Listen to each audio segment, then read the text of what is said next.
Over the last few weeks, I've been progressively working through pruning the trees in the orchard. Now, we have quite a range of fruit trees, plums, pears, apples, apricots. So it takes quite a while to get through them, particularly as they get larger. There's quite a bit of work to be done. Now today I'm coming down here to do some fairly radical pruning. One of my missions this year is to prepare the orchard in such a way that I can actually mow it with a ride-on lawnmower. In the past I have used a push mower, and that's quite a bit of work. It takes like a couple of hours to do the orchard. And now I really think as the trees get bigger that I can do it with the ride-on. When they were small, it was a bit hard because you tend to run into them all the time, and they took up more ground space. But now as they grow bigger, I'm raising them to a little bit higher level, and so I can cover it better. So part of that is getting rid of a few obstacles. Like here you'll see there's a stump that I started digging out over summer when I had a small excavator here, and I've done some digging work since then, but the excavator couldn't move it. So I'm really going to need to tackle it with a chainsaw. But that's not for today. Today I'm working on some pears. Now we have a few pears. This one over here is a chemise, and it produced beautiful pears this year. The first major crop we had off it, and they were just lovely, and I really do enjoy those pears. So I'm going to take out one pear tree entirely that doesn't contribute. It's a winter Nellis, and that's the first job today. And I'm going to plant another chemise. I haven't got the tree yet, but in the next few days I'll get that, and then we'll plant that tree. Also, when I originally started, I planted a Bury bosque, and that failed, so I want to do that again. I have here a fig tree that just doesn't do very well, so I'm going to take that out. I'm going to put a Bury bosque in its place. I also have a very large, coming across this way over here, a very large Packham, and you can see I didn't actually prune it this last winter, and you can see just how big it is. It needs to be cut very severely. Now, it has a lot of disease problems. It doesn't really produce that well. Hopefully a really hard prune will help with that, and we'll actually get something a bit better off it. And also by lifting some of these branches which are hanging down here, getting rid of these will mean that I can actually get around under it with the ride-on and keep it cleaner. It's really nice to have the trees, but if you can't actually get in and keep it tidy so that you can then come in and pick, it's a real problem. Now, I've often said that in hindsight, I really wish I had used an espalier method in planting these trees, but I didn't do that, and I have to work with what I've got. Though I often think about planting new trees and converting the orchard to that method, particularly as I get older and it's harder to do this pruning. Okay, I'm going to get in and get this winter Nellis down, and it'll go over the fence where it'll be dealt with later. When spring comes and it's dried up, I can clean up with the tractor around the fence and get rid of those things. I already earlier in the week took down a cherry plum that really didn't contribute to us in the way of food, and again was going to be a problem with mowing. So it is already sitting over the fence there to be cleaned up. Now, I'm using a little cheap cordless chainsaw to do this, and that's a really useful tool for this size job. Not something you'd go and cut your firewood with, but for something like this, it's really nice to be able to do it without fumes and noise. Now, it always pains me to cut down a fruit tree. I always remember the biblical injunction that when you are laying siege to a city, you're not to cut down the fruit trees. If you're not going to cut down the fruit trees of your enemies, why would you cut down your own? Well, there's only one good reason, and that's to plant another fruit tree that's even better. This Winternellus, it doesn't contribute to us in terms of food. It probably does contribute a little in terms of the pollination of the other pear trees, but I have sufficient pear trees to do that, to cross-pollinate already without it, and the new ones will also help in that process too. Now, I'm pretty sure the safety police will have a few things to say about what I just did, that I made numerous mistakes in terms of safety equipment and the way in which I used the chainsaw. And it'll probably cost me a few thumbs down. But that's the worst of it out of the way, and I've just got this stump to get rid of. I think I probably will actually be able to cut it right to the ground, and then I can actually put some soil over it. This is not as likely to come back as I previously cut down a nashi tree and they shoot something terrible from the roots. I don't think this is going to do that, or at least I hope not. Well, I had a filming glitch, forgot to turn the camera on. So you missed that part, but it's gone.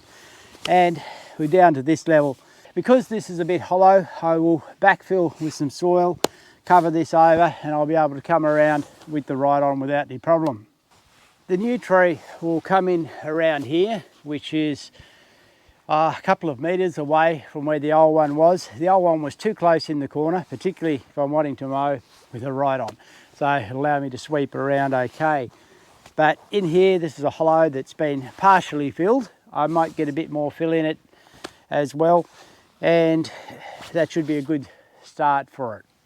Okay, the next job is to get that packham trimmed down to size, and so that's going to take a little bit of work.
Now, much of this operation is too dangerous for YouTube consumption, so unfortunately you'll miss out. And that's actually the case with a lot of my pruning. It is dangerous in doing it, and that's why it would be much better to have espalier. Okay, so this is the result that I've got, as well as this mess that I've got to clean up and get over the fence. It's a little misshapen, it's not ideal, but it's just what you have to work with. Now, in terms of safety, yes, doing something like this is seriously dangerous, and don't do it at home. But it would be safer and potentially a better result to cut that tree down at the base in one piece and start with a new tree when it's gone so far out of the way it should be. However, I'm always very reluctant, as I said, to cut down fruit trees, so I'm giving this tree one more chance. Bringing it down to this size will allow a lot more sun to get onto my apple, which is behind it, and I'll hopefully get a better crop off that. Now, you may be wondering what I'm going to do with major cuts like this. In the past, there has been advice to paint this type of wound with a wound healing paint. It was the common practice, but the current wisdom is not to do that. They say that that inhibits the healing process, which in terms of healing, what really happens is it grows over and progressively seals across. Here is an example of how a cut begins to seal over as this is growing across, and it will close over eventually. This is looking very healthy, very good. Now, a big cut like this is going to take a very long time to seal, but what will happen in the spring is that there will be a lot of shoots come out around this type of cut. Now, what I will do with those is choose one or at the most two of those that I will allow to grow, and the others I will cut right back at base, similar to what I'm doing here on another tree, which is a Nashi pear, and has had a fairly heavy cut, and then the shoots have come out. So choosing which ones to keep and taking the others right back to base. Anyway, I've got a lot of work to do here and to get this over the fence. But once that's done, that'll probably be the end of today's work. The next stage of this video will be planting the new fruit trees. I'm back here on what is a lovely sunny winter's day, but down here in the orchard I'm in deep shade, so it's still a bit cool. I've been and bought 2 pear trees that I'm ready to put in today. Now, in the meantime, I did dig out the fig tree. Now, if you're wondering why I'm digging out a fig tree, when, as I said, I don't like getting rid of fruit trees, it's because we do have another fig tree of the same variety that was a black Genoa that is much larger and that fruits really well, whereas this one wasn't doing well at all. So we have more than enough figs coming from the other tree, so it's going to be more useful to actually get a bigger crop of pears. So the 2 trees that I bought, as I said earlier, is another camise, or comus if you like to call it that, which is the same as the one that I already do have and have had beautiful pears from. In my opinion, this is the tastiest pear of all. Really delicious, juicy pear. I've also bought a Beery Bosque. Now, they're a really nice pear. I really enjoy them too, but they are probably better as a cooked pear than some of the other pears. It's nice to get the variety, and as I also said earlier, you need the cross-pollination, because this, particularly the camise and also the Beery Bosque, neither of these are self-fertile. Now, for the camise, the Beery Bosque will act as a pollinator. I also have a Williams or Bartlett, it's the same thing, which also works as a pollinator. However, the camise doesn't work as a pollinator so well for the Beery Bosque. What I have is the Nashi, which is a really good pollinator for the Beery Bosque. So you need that variety. Don't just go and buy one pear tree unless you actually make sure that pear tree is at least partially self-fertile. There are some that fall into that category, but a lot of these require that cross-pollination. Now, I'm going to put the camise into this spot here.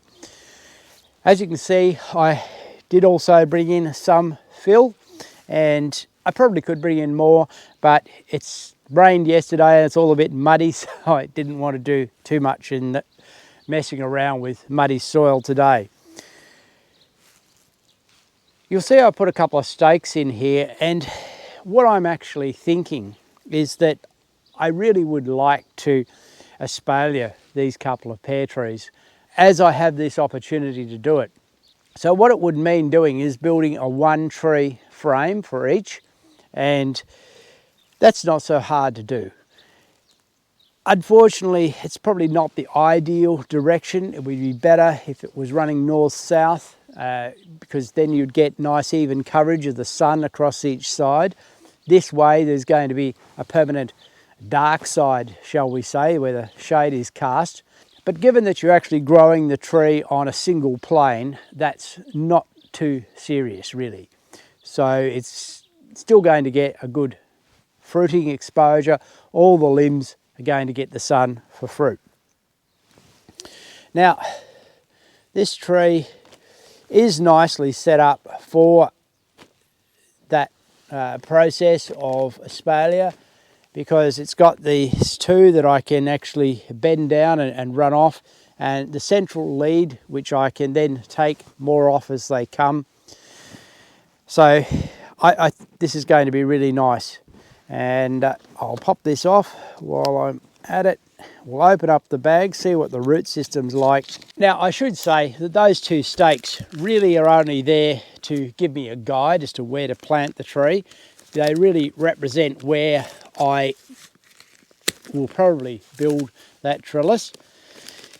Ideally, I would already have it built to plant to. It would be a better process, but I really want to get on with this planting, so we'll do that, and I'll come back later and build that trellis, something for another video. So I really want to put it in the middle, halfway in between the two stakes, and there's the root system. Need a reasonably deep hole. Working roughly in the centre. Now, quite a lot of this is fill. There's a hollow here that I've been filling over the years whenever I have excess soil. So this won't be too bad to dig into.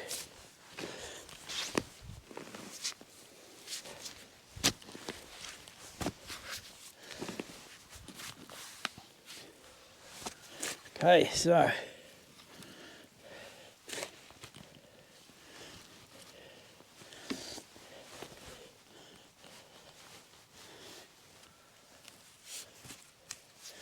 now one way to do it is, this is a little bit deep, but to just lift the tree a little as you go, getting the soil in around the roots can sometimes be better than trying to force it down.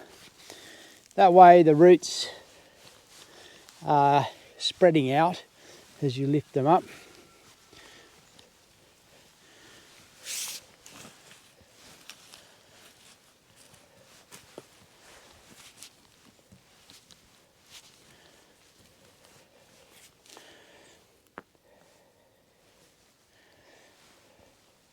Of course, in planting this, one thing I have to be aware of is the direction of these two, and getting it up straight.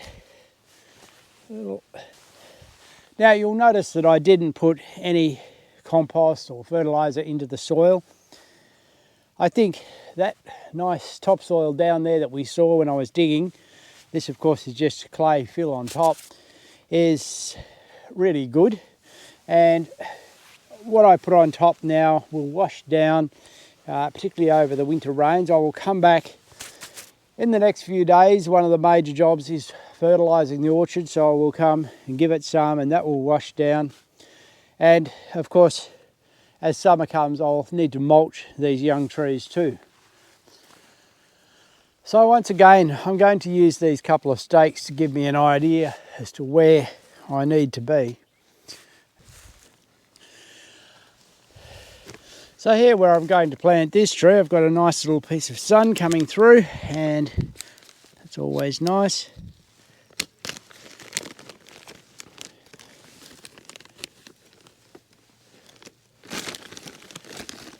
So the compost that they put in these bags really is only there to keep it a little bit moist. It doesn't really sit in it very well as they travel around. But okay, so that's a root that needs to come out on its own. Otherwise, these are going fairly directly down, and I want to put it like that. So I just need to dig that hole.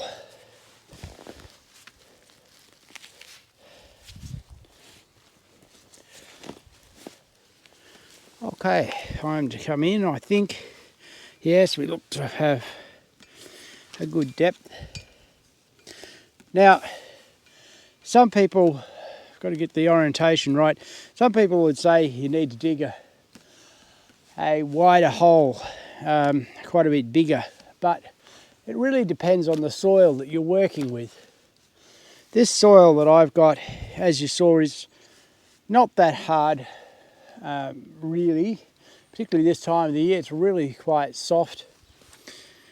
And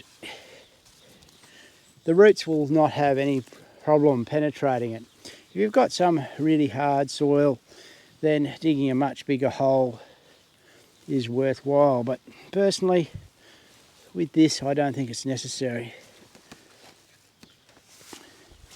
That looks good.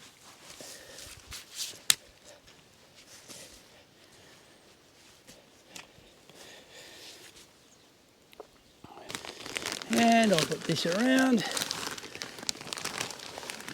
So with those two in the ground, it's time to get the mud off the boots because I'm feeling a bit taller and a bit heavier after stepping in that mud. And that's all for this video. I've got quite a bit more to do here in the orchard in the next week or two. There is the stump I still have to cut out, and I still have to come back here and fertilise all these trees, as I said. And that will probably set the orchard up for the spring and the summer. And hopefully then I will be able to get in here with the ride-on and go up and down. But before too long I will need to come back in the spring and get these espalier trellises in. So that'll probably be something for another video.